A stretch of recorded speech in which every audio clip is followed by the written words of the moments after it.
Olá, seja bem-vindo ao podcast Moving Matters da MIT Technology Review Brasil em parceria com a Teva. Eu sou Carolina Belim, repórter de saúde, e neste episódio nós vamos falar sobre um mapeamento da ABH, que é a Associação Brasil Huntington, que construiu um perfil sociodemográfico do paciente com doença de Huntington no Brasil, no país. Ao todo, 1.437 pessoas, entre pacientes, cuidadores ou familiares, participaram da pesquisa por meio de um questionário. A pesquisa revelou que a doença de Huntington está presente em 11% dos municípios brasileiros. Outro dado relevante é o perfil, maior parte mulher, branca e com a idade média de 52 anos. Nós vamos destrinchar essas e outras informações mais que esse mapeamento traz com a pesquisadora na área de Huntington, membro da BH e que coordenou esse estudo, doutora Maria Aparecida Alencar. Seja muito bem-vinda, obrigada pela sua participação. Olá, eu que agradeço mais uma vez o espaço para a gente falar sobre esse tema tão importante e tão necessário para toda a comunidade de Huntington. Perfeito. Doutora, eu queria começar falando sobre a representatividade dessa doença, pensando que o estudo constatou a presença de Huntington em 11% das cidades, 608 municípios, para ser mais exata. E a gente está falando de uma doença rara, que seria menos prevalente, digamos assim. Esse número surpreendeu vocês? Então, na verdade, esse número surpreendeu do ponto de vista de amostra. Nós não tínhamos noção de quantas pessoas nós iríamos conseguir alcançar com esse projeto, por ser um projeto pioneiro e pela raridade da doença, pela dificuldade de acesso às informações que as pessoas têm, nós não tínhamos noção, né, do tamanho da amostra. De certa forma, surpreendeu. No entanto, nós sabemos que existem ainda muitos outros municípios brasileiros com pessoas com doença de Huntington.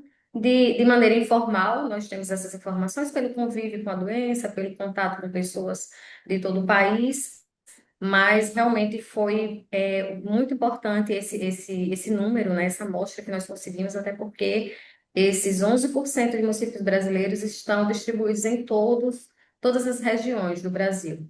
Claro que nós conseguimos localizar um número maior nas regiões sul e sudeste e um número menor na região norte, mas isso nós sabemos que é bem explicado por conta do acesso à informação, do acesso até aos serviços das mídias mesmo e da internet. Alguns pontos foram importantes para que a gente conseguisse mais informações em determinadas regiões do que em outras, mas nós sabemos que esses dados estão subestimados, devem existir muito mais pessoas, tanto com a doença de Huntington, quanto em risco de desenvolverem a doença.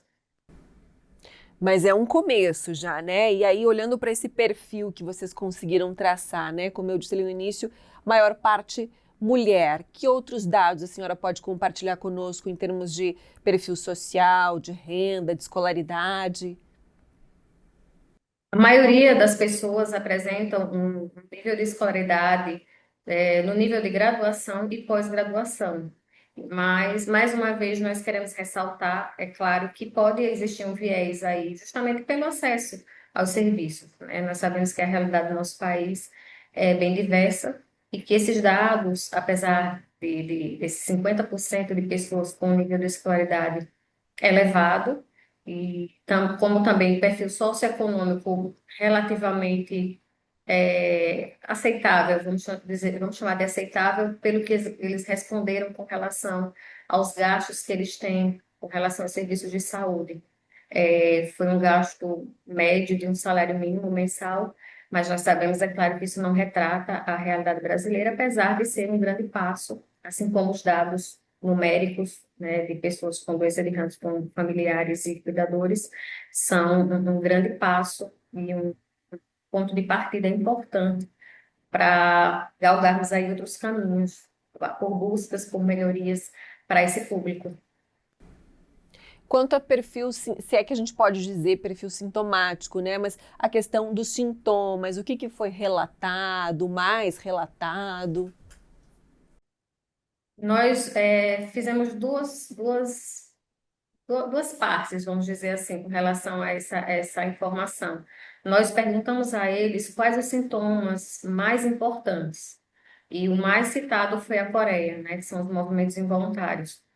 Mais de 34% responderam ser a Coreia, seguido por desequilíbrio e problemas psicológicos. E no sobre outro formato, nós perguntamos com relação as suas atividades diárias, a sua rotina, o que mais incomodava. E eles relataram que dirigir, por exemplo, trabalhos domésticos, é, outra coisa que foi muito pontuada foi a dificuldade de vida social, a redução, da participação dessas pessoas em reuniões familiares, com amigos e eventos sociais de uma forma geral. Isso eles relatam, ter um prejuízo muito grande sob o ponto de vista social. Dentre outras questões, obviamente, né? Falaram também da dificuldade de memória, dificuldade de planejamento das suas atividades diárias, enfim, foram muitos relatos, mas os mais citados foram esses que eu acabei de falar. E quanto ao acesso a diagnóstico, doutora Maria Aparecida, todos esses pacientes, a maior parte, na verdade, atendidos pelo SUS, né? Esse é um dos pontos mais sensíveis com relação à doença de Huntington. Inclusive, esse nosso estudo, né, o estudo da ABH, teve início com base nessa grande lacuna que existe no Brasil, que é o diagnóstico de doenças raras. E com relação à doença de Huntington, nós não tínhamos nenhum tipo, e não temos até hoje, de relatório, por exemplo, a partir dos sistemas de informação de saúde do país, né, sistemas de informação do SUS.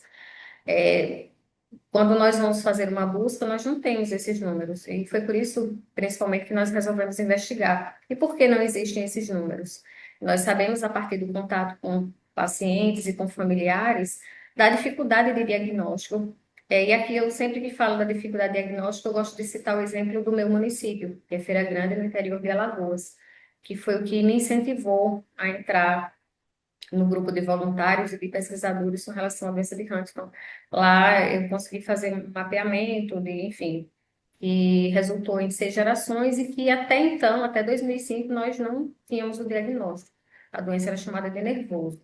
Então, se no município que muitas gerações foram acometidas por uma determinada doença neurológica, genética e não tinha diagnóstico, então, a partir disso, nós podemos imaginar a dificuldade por todo o Brasil que pessoas onde existem poucos casos, porque a doença é rara, que existem, como é difícil as pessoas conseguirem diagnóstico. E muitas vezes elas são tratadas e acompanhadas só pelos seus sintomas, sem ter o diagnóstico adequado. Então, essa é uma das grandes lutas da Associação Brasil Huntington, é divulgar sobre a doença e principalmente que profissionais de saúde conheçam melhor sobre ela para que não haja essa dificuldade de diagnóstico. E aí, essa questão do diagnóstico não é só a descoberta em si da doença, depois existe uma outra preocupação. As pessoas que têm essa doença nem sempre têm esses dados informados no sistema de saúde, assim como doenças crônicas, por exemplo, como é o caso do diabetes, de hipertensão arterial. Então, por isso que nós não temos esses resultados, esses relatórios. Porque se tem dificuldade de diagnóstico, e além da dificuldade de diagnóstico, as pessoas que têm a doença não têm essa condição informada nos sistemas de saúde, principalmente do SUS, continua tendo a lacuna. Então, são várias dificuldades. Além disso, o SUS em si, ele não fornece o teste, né, para diagnóstico da doença de Huntington. Na maioria das vezes, as pessoas vão ou em busca do diagnóstico através de formas, de convênios ou particular, ou então em centros de referência de universidades. Geralmente são esses dois caminhos que as pessoas conseguem. Quando conseguem através dos municípios, e eu falo isso porque em Feira Grande isso acontece algumas vezes, o município ele tem acesso, ele encaminha o paciente para um serviço particular conveniado ao município, ou seja, não é de uma forma direta e o acesso não é tão fácil, não é rotineiro. E essa mesma dificuldade se traduz também para além do diagnóstico, como, por exemplo, para acesso a tratamento ou a serviços de saúde. consultas, enfim? O que os pacientes relatam nesse sentido? Uma grande dificuldade das famílias e dos pacientes com relação ao tratamento. Primeiro grande obstáculo é o conhecimento do profissional de saúde com relação às necessidades de cuidado que a doença que o paciente requer. E nós sabemos que os cuidados são multiprofissionais. O paciente precisa do fisioterapeuta, do nutricionista, do fonoaudiólogo, do psicólogo. Então, assim, é um acompanhamento multiprofissional. E, além disso, o profissional, cada um desses, ele é interessante que ele saiba lidar, porque a doença ela tem várias particularidades, como, por exemplo, a nutrição. O paciente com doença de Huntington, ele não pode emagrecer. Ele, quanto mais magro fica, mais debilitado ele se apresenta. E por que eu falo em emagrecer especificamente? Porque os movimentos involuntários, eles fazem com que as pessoas gastem muita energia, e então a dieta deles geralmente tem que ser hipercalórica. Então, o nutricionista, para acompanhar um paciente de Huntington, ele tem que conhecer essas particularidades. Então, no sistema de saúde acontecem muitos entraves, é toda uma dificuldade para que os pacientes e familiares consigam um acompanhamento adequado e contínuo, principalmente. Às vezes eles conseguem um atendimento pontual, principalmente com relação à fisioterapia, ou acesso até a um especialista como neurologista, mas geralmente esses acessos são pontuais, não são contínuos, e a doença, ela é neurodegenerativa progressiva e ela requer cuidados constantes. E aí eu queria trazer outro recorte, né? Como a senhora bem chamou a atenção, a gente está falando de uma doença rara que é neurodegenerativa e progressiva, que é a questão do cuidador, né, doutora Maria Aparecida? A gente sabe que em algum momento esse paciente vai ter mais necessidade de ter o auxílio desse cuidador, né? Quem é essa pessoa que vocês detectaram, o perfil também desse cuidador? Não nos causou surpresa em detectar que 84% dos cuidadores são mulheres e geralmente em idade produtiva, 48 anos, a média. Então, isso é um dado muito importante porque nós sabemos que o paciente ele se apresenta debilitado, em algum momento ele vai ficar completamente dependente. E o cuidador principal, ele vai acompanhar essa pessoa praticamente 24 horas. Então, nós temos aí vários problemas. Um deles é a questão socioeconômica, né? Um abalo socioeconômico na família. Tanto a pessoa com a doença quanto o cuidador, eles vão estar limitados com relação ao seu trabalho, às suas atividades, enfim, de trabalho, rotineiras, mas de trabalho especificamente, aqui eu destaco nesse ponto. Então, vai haver um abalo econômico, financeiro dentro dessa família. E, além disso, existe um fator muito importante, que é o fator psicológico. O cuidador acaba ficando muito sobrecarregado, tanto do ponto de vista emocional, quanto físico, quanto financeiro, como eu falei agora há pouco. Então, assim, é um conjunto de dificuldades. O cuidador é um personagem muito importante, que deve ter toda a atenção também com relação ao cuidado. O cuidador precisa também ser cuidado. Muitas vezes ele não consegue exercer suas atividades simples, porque ele está ali se dedicando ao paciente. Muitas vezes ele tem que parar de estudar, parar de trabalhar, enfim, dar uma pausa em alguns projetos pessoais ou projetos de carreira. Então, assim, é uma pessoa que realmente merece, requer cuidado, e é outro ponto que nós tentamos falar e levantar a bandeira da pessoa do cuidador, porque eles precisam de um centro de apoio, por exemplo, que dê esse suporte para que eles consigam levar a sua vida sem que tenham que bloquear ou que darem uma pausa nos seus projetos pessoais ou projetos com relação à sua carreira profissional ou qualquer outro tipo de projeto. Agora, doutora Maria Aparecida, a senhora, né, pesquisa tanto e há tanto tempo em doença de Huntington e vários outros especialistas, neurologistas ou outros profissionais nas suas especialidades que estão nessa realidade. Eu acho que a construção, né, desse perfil, talvez, como a senhora disse, não tenha sido tanta surpresa, porque é a realidade que vocês conhecem todos os dias. Agora, eu queria entender um pouquinho da importância de a gente ter esses dados estruturados a partir daqui, né? Seja para a gente ter agora, a partir desse momento, a construção de uma rede nacional, né, de coleta e atualização, como a senhora disse, que isso é um gargalo de relatórios no SUS, para a construção de políticas públicas futuras, assim, como que a partir daqui a gente consegue evoluir agora? Exato. Em 2008, por volta de 2008, nós da Associação Brasil Huntington tentamos iniciar um projeto piloto, por exemplo, voltado à educação continuada. Esse projeto ele iria convidar profissionais que conhecem a doença, como, por exemplo, um fisioterapeuta, um fonoaudiólogo, enfim, alguns desses atores, para que eles fossem potencializassem as informações para outros profissionais da mesma área que eles, para que eles propagassem, fossem multiplicadores da forma de cuidar dos pacientes. Mas aí nós esbarramos justamente em uma falta de justificativa. Eles perguntaram: onde estão esses pacientes? Quem são? Quantos são? Qual é o público? Onde está esse público? E nós não tínhamos essa resposta.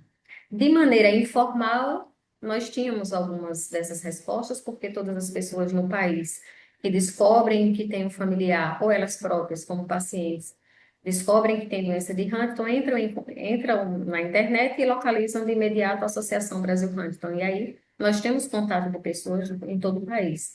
Mas de maneira formal, nós não tínhamos esses dados. Então, esse projeto inicial, tem esse grande peso, tem essa grande importância. Nós conseguimos mostrar para o poder público onde estão essas pessoas, quais os municípios, por onde começar. É claro que esse estudo, ele abre um leque para outros estudos e abre caminhos para que a gente descubra outras localidades de uma forma organizada enfim, documentada. E a partir desses dados, nós podemos sim solicitar agora do poder público políticas públicas. Como eu falei agora há pouco, nós precisamos de centros de apoio tanto para cuidadores quanto para familiares, porque a doença ela impacta toda a família, por ser uma doença autossômica dominante, né? Ou seja, de ordem hereditária. Ela impacta toda a família, então assim, ela requer um cuidado de uma forma ampla, diferente daquelas de outros tipos de enfermidades que acometem especificamente o paciente, ela impacta toda a família, porque quem é filho de uma pessoa com doença de Huntington convive com esse estigma, com esse medo de ser um possível paciente com doença de Huntington, de desenvolver a doença em algum momento da vida. Então, é necessário que exista aconselhamento genético, um suporte psicológico, enfim, um centro de apoio que consiga dar suporte a essa família. Além disso, é importante também que existam centros de referência de doenças raras ou de genética, algo nesse sentido, para que as pessoas tenham esse acompanhamento, tanto inicial quanto ao longo do desenvolvimento da doença, e também seus familiares consigam ter um centro de referência para que possam sanar suas dúvidas e até para que possam aliviar esse impacto, né, que é muito forte de carregar uma doença dessa magnitude e uma doença tão devastadora. Quem convive com essa doença, e aí volto a falar no cuidador, muitas vezes o cuidador é filho.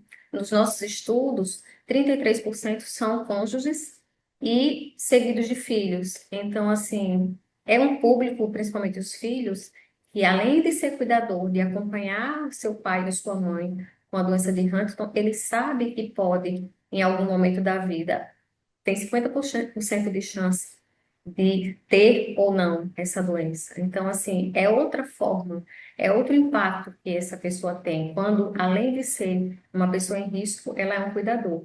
Então, é necessária educação continuada, centros de apoio, centros de genética, um centro de informações. Em um evento que nós participamos agora em maio, foi comentado sobre um possível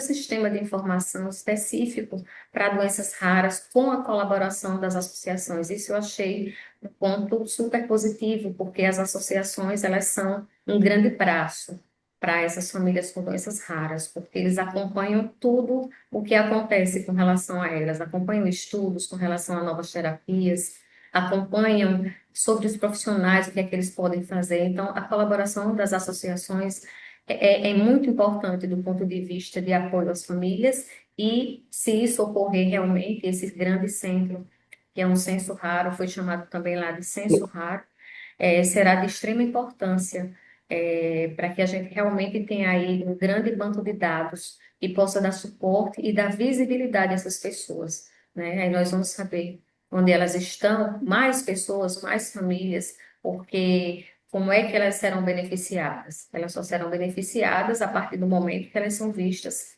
que o poder público sabe onde elas estão. Então, esse é um ponto muito sensível e importante.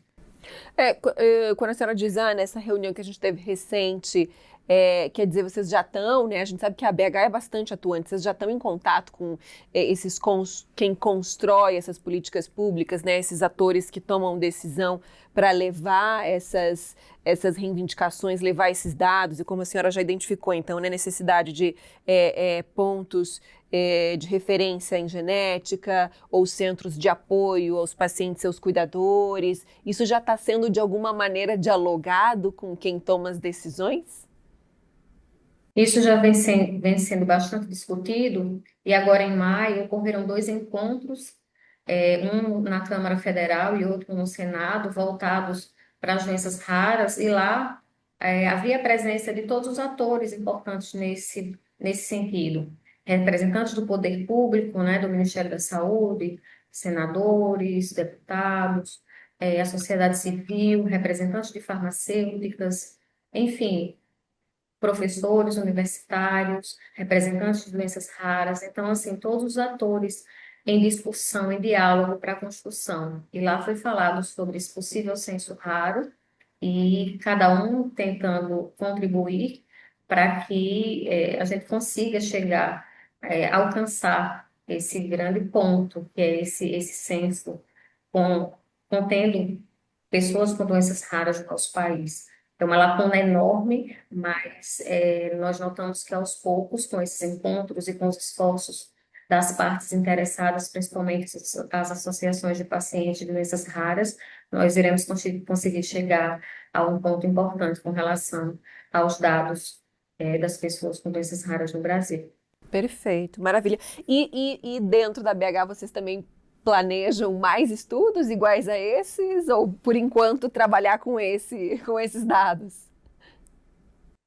Nós gostaríamos muito de dar continuidade. Inclusive, montamos um projeto piloto, não conseguimos executar, mas antes desse mapeamento, a nossa ideia era mapear por estados. Mas como nós não somos uma associação, uma associação científica de estudo, nós não somos um centro de pesquisa, fica mais difícil. Mas é claro que nós estamos ainda com essas ideias, porque se isso for feito também em públicos, em uma população limitada no sentido de não ser tão ampla, né, como foi esse nacional. Eu acredito que nós conseguiremos chegar a mais dados, mas é claro que existem outros grupos, outras comunidades, tanto de médicos, de outros pesquisadores de outras áreas, trabalhando nesse sentido. Eu acredito, inclusive, que em um determinado momento, esses estudos irão ser complementares. Eu tenho certeza disso. Em algum momento serão complementares e irão incorporar aí um grande resultado e um caminho a ser percorrido, e para que a gente chegue cada vez mais a pessoas que têm essas doenças e que ainda não estejam mapeadas. Perfeito. Doutora Maria Aparecida, obrigada novamente pela sua contribuição. Eu que quero agradecer a vocês sempre pelo espaço, é sempre muito importante esses espaços para que as pessoas consigam acompanhar o que é que está acontecendo. Muitos familiares acompanham a associação e outros canais como que vocês estão abrindo aqui, e essas são as portas que acabam informando e, de certa forma, dando esperança, né? As pessoas acabam entendendo que existem pessoas se esforçando, trabalhando em prol dessa comunidade e para que o nosso país enxergue e possa colaborar, né, e dar assistência adequada. As pessoas precisam ter um acompanhamento adequado, precisam ter dignidade e nós esperamos sim que no futuro breve essas políticas públicas aconteçam para que elas tenham uma melhor qualidade de vida. Perfeito, obrigada. Agradeço também a você que nos acompanhou até aqui nesse episódio do podcast Moving Matters e eu te convido, claro, para você acessar mais dos nossos conteúdos lá no site do MIT Technology Review Brasil. A gente se vê!